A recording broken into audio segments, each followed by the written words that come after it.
찬송가 347장 같이 찬양하시겠습니다. 찬송가 347장 겸손히 주를 섬길 때 같이 찬양하시겠습니다.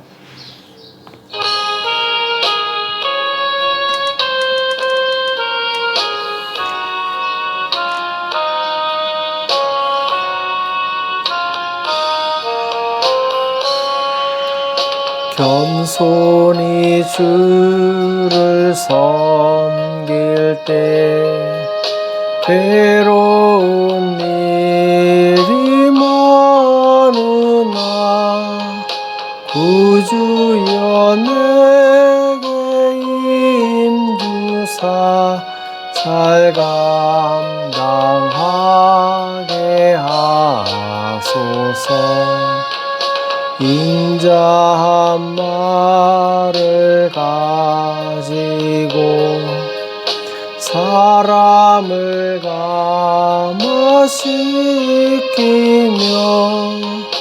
갈 길을 잃은 무리를 잘 인도하게 하소서. 구주의 귀한 인내를 깨달아 알게 하시고 굳건한 믿음 주셔서 늘 승리하게 하소서. 장래의 영광 비추사 소망이 되게 하시며 구주와 함께 살면서 참 평강 얻게 하소서.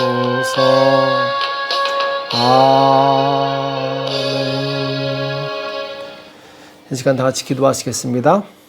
살아계신 하나님 아버지, 이 새벽에 저들을 불러주시고 하나님 앞에 나와 간절히 기도할 수 있도록 은혜 주심을 감사합니다. 주의 성령님 우리 가운데 역사하사 주님의 마음을 깨닫게 도와주시옵시고 주님의 뜻대로 살 수 있도록 도와주시옵소서.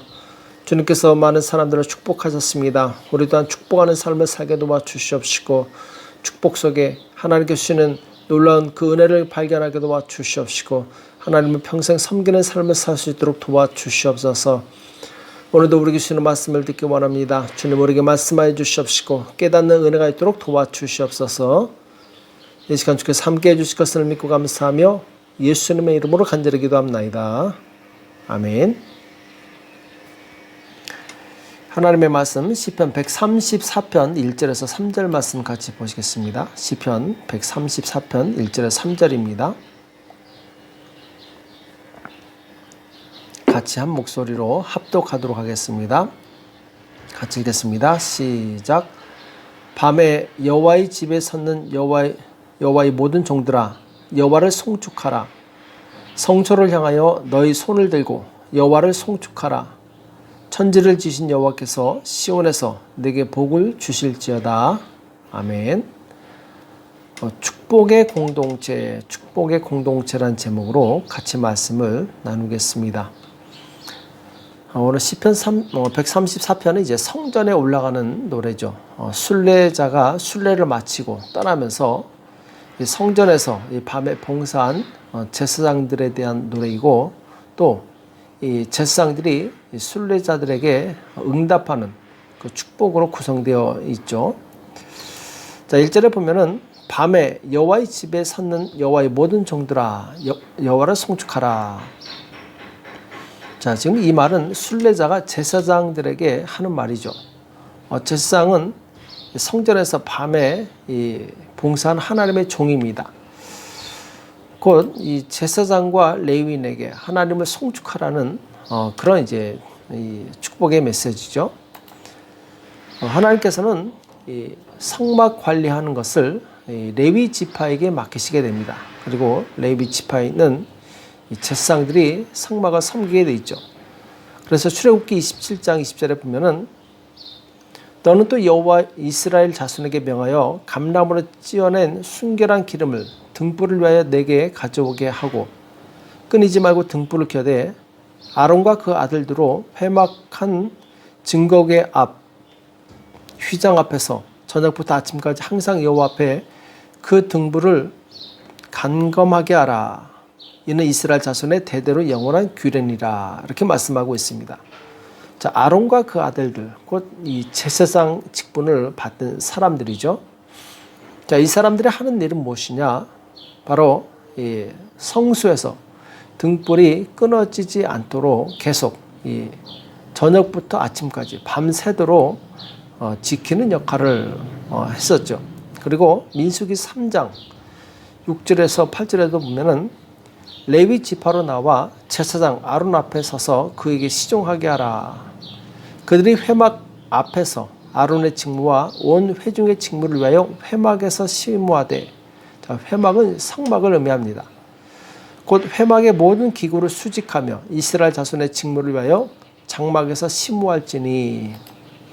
장막에서 심무할지니.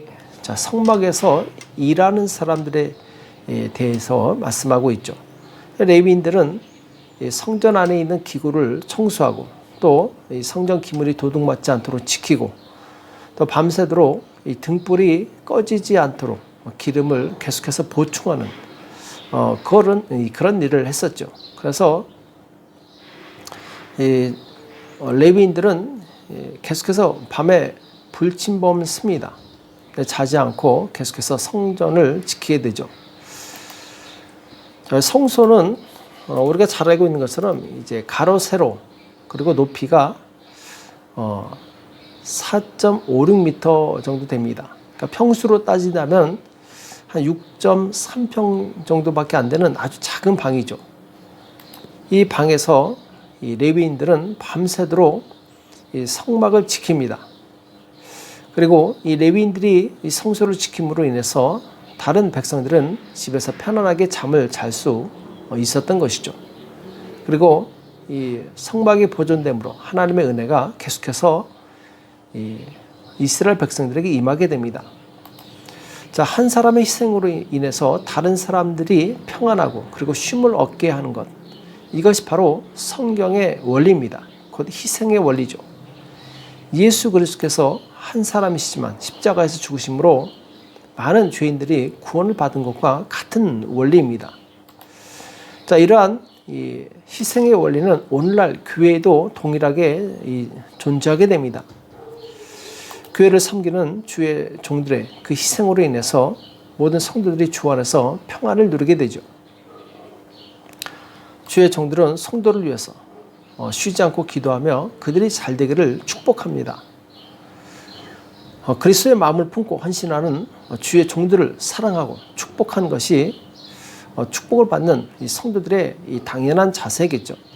그래서 히브리서 13장 7절 8절에 보면은 17절 18절에 보면은 너희를 인도하는 자들에게 순종하고 복종하라. 저희는 너희 영혼을 위하여 경성하기를 자기가 회개할 자인 것 같이 하느니라. 저희로 하여금 즐거움으로 이것을 하게 하고 근심으로 하게 말라. 그렇지 않으면 내게 유익이 없느니라. 우리를 위하여 기도하라. 우리가 모든 일에 선하게 행하려 함으로 우리에게 선한 양심이 있는 줄을 확신하노라. 자, 히브리서 기자는 우리를 위해서 기도하라, 우리를 위해서 축복하라, 이 말씀을 잊지 않고 있습니다. 그 주의 종들을 위해서 축복하는 것이 주의 종들의 이 자세라는 거죠. 성도들의 자세라는 것이죠. 그래서 어떤 사람이 주의 종을 비방하거나 그리고 힘들게 한다면 이것은 하나님께서 기뻐하지 않습니다. 왜냐하면 하나님께서는 하나님의 일을 하는 종을 보호하시고 그리고 지키시기 때문에 그렇습니다. 하나님께서 동일하게 아브라함에게도 이런 축복의 원리를 제공하시는 것을 보게 됩니다. 그래서 창세기 12장 3절에 보면은 너를 축복하는 자에게는 내가 복을 내리고 너를 저주하는 자에게는 내가 저주하리니 땅의 모든 족속이 너를 인하여 복을 얻을 것이니라. 하나님께서 아브라함에게 복을 주시는데 그 복이 어떤 복이냐? 아브라함 개인의 복뿐만 아니라 아브라함 주변에 있는 모든 사람들에게도 영향력을 끼치는 복이라는 것이죠. 그래서 아브라함을 축복하는 자에게 하나님께서 복을 주시고 아브라함을 저주하는 자에게 하나님께서 저주를 내리는 것이 바로 하나님의 이 축복의 원리입니다. 아브라함은 이 하나님을 사랑했던 하나님의 종이었죠. 그리고 아브라함을 통해서 태어난 이스라엘 백성들은 이 하나님의 백성의 이 대표성을 띠게 됩니다. 그래서 역사 속에서 이스라엘을 축복하고 그리고 이스라엘을 사랑했던 주변에 있는 민족들은 하나님께 복을 받았습니다. 그러나 이스라엘을 공격하고 힘들게 했던 민족들은 하나님께서 그들을 징계하시는 것을 보게 됩니다. 그래서 하나님께서 인정하시고 그리고 하나님께서 쓰시는 그런 종을 축복할 때 나 또한 복을 받게 되는 것이죠. 2절에 보면 성소를 향하여 너희 손을 들고 여호와를 송축하라. 성소를 향하여 너희 손을 들고 여호와를 송축하라. 자, 이것은 반대로 레위인들이 성전을 떠나는 순례자들에게 당부하는 내용이죠. 너희 손을 들고, 자, 너희 손을 들고 이 말은 바로 하나님을 향해서 기도하라는 말이죠. 왜냐하면 구약 시대에는 하나님께 기도할 때 손을 들고 기도를 했습니다. 그리고 이것은 곧 하나님 중심의 삶을 살아라 이렇게 당부하는 것이기도 합니다. 솔로몬은 열왕기상 8장 38절 39절에서 하나님께 이렇게 기도합니다. 한 사람이나 혹 주의 온 백성 이스라엘이 다 각각 자기의 마음의 재앙을 깨닫고 이 전을 향하여 손을 펴고 무슨 기도나 무슨 간구를 하거든 주는 계신 곳 하늘에서 들으시고 사유하시며 각 사람의 마음을 아시오니 그 모든 행위대로 행하사 갚으시옵소서. 주만 홀로 인생의 마음을 다 아심이니다. 이렇게 기도하게 됩니다.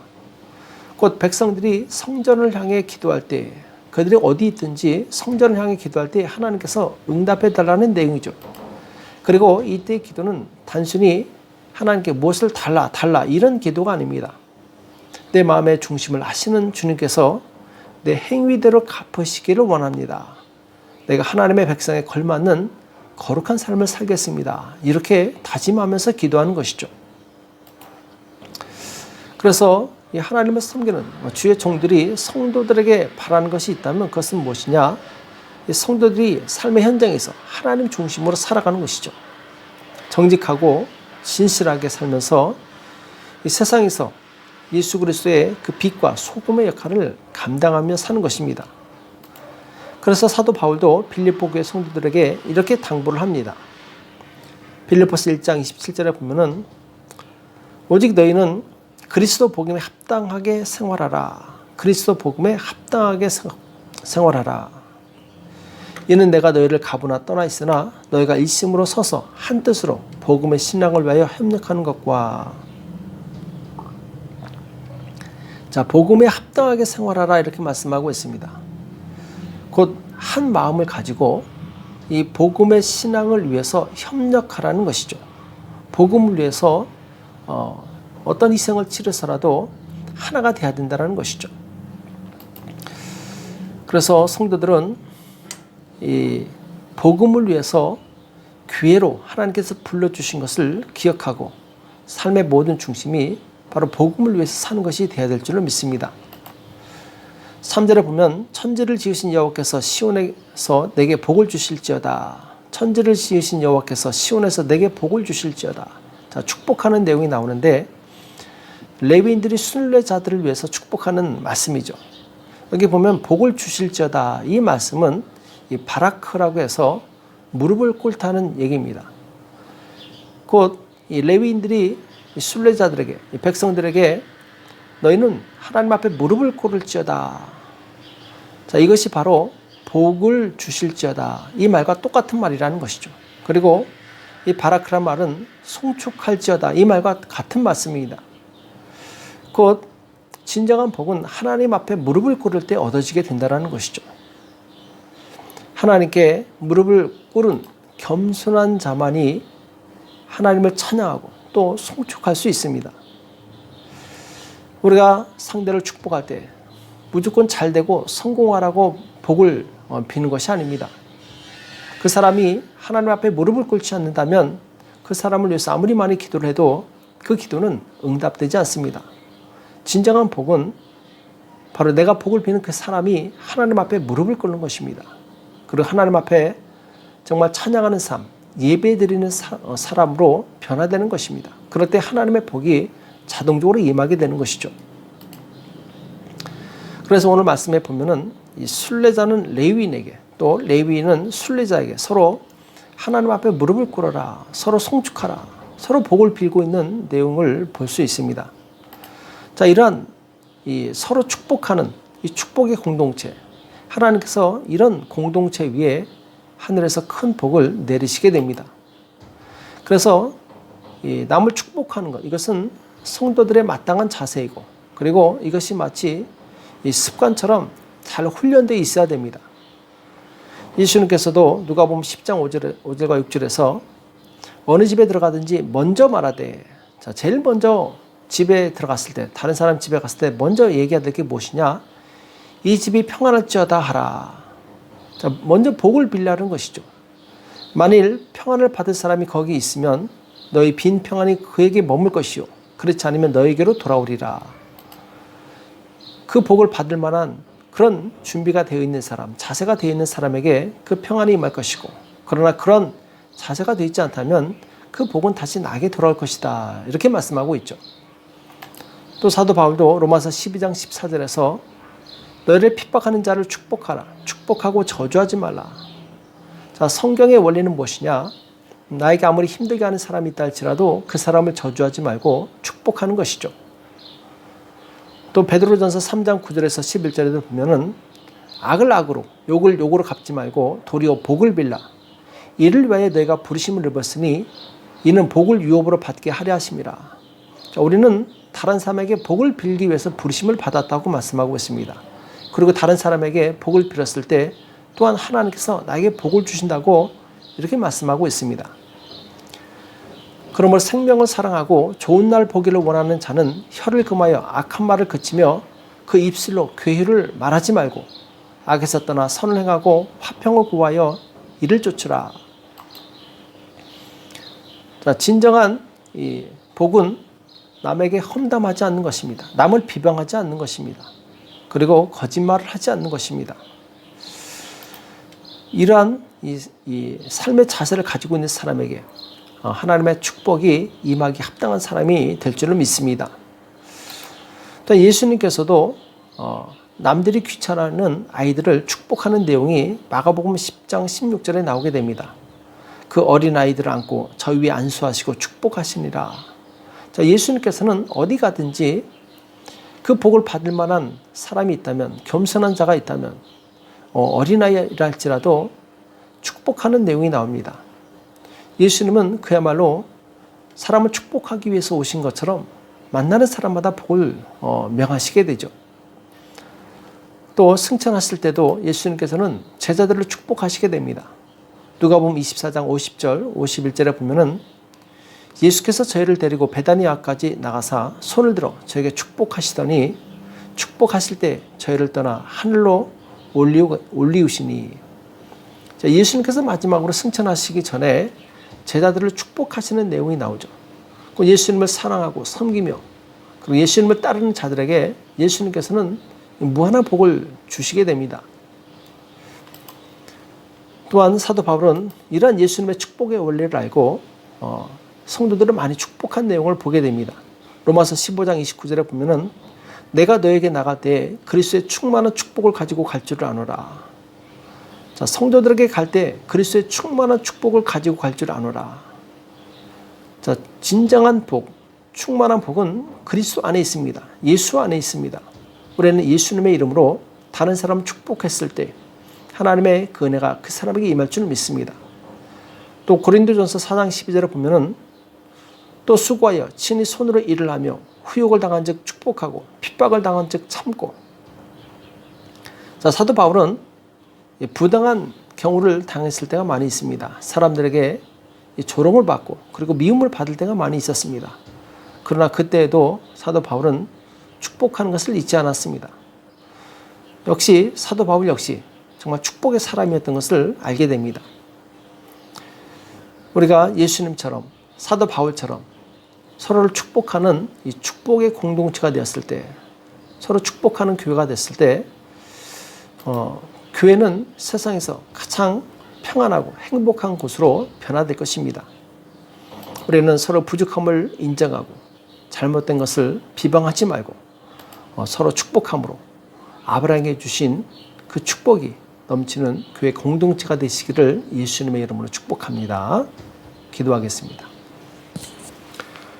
살아계신 하나님 아버지, 오늘 우리에게 말씀해 주시며 감사합니다. 하나님, 우리 입술에서 남을 비방하거나 저주하거나 판단하거나 욕하는 것이 아니라 진정으로 축복하는 그런 입술이 될 수 있도록 역사하여 주시옵소서.